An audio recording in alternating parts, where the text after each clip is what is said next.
It's a panoramic view. No, but what is in there? What is it? You said, what is your work? What is your work? The two railings and the two tables in the background.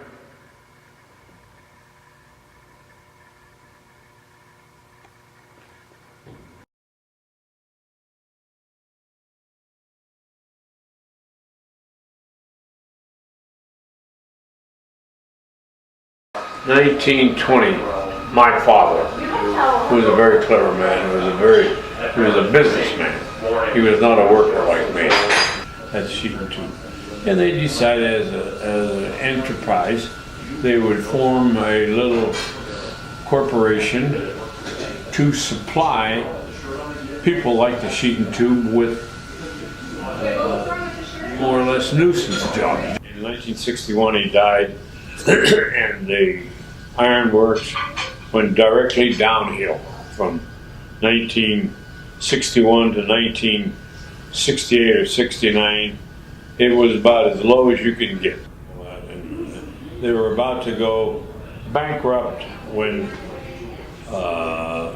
me and my brother Joe and my brother Ed, we got together and we bought the ironworks out. And so I was working at the time down a mill, and my brother Joe was working down a mill. And we worked together down the ironworks after working down a mill. And then after that, we did fairly well. This here is one of the most difficult jobs I ever did in my life. The simple reason that there's radiant heating. There's fluid in there like antifreeze in your car. Yeah. And it heats up and it makes the place get warm. But if you hit that, you gotta tear out a big section and put a new pipe in and weld it together and all that sort of thing. Put it in? Yes. But I don't want no pictures of me. When I was 16 years old, I asked my father for a job. And he said he'd get a job down the ironworks. Yeah. So I went down there one day and he gave me a job. That's how I started working there. And never left. Never left. You worked during college? I worked all the time I went to college.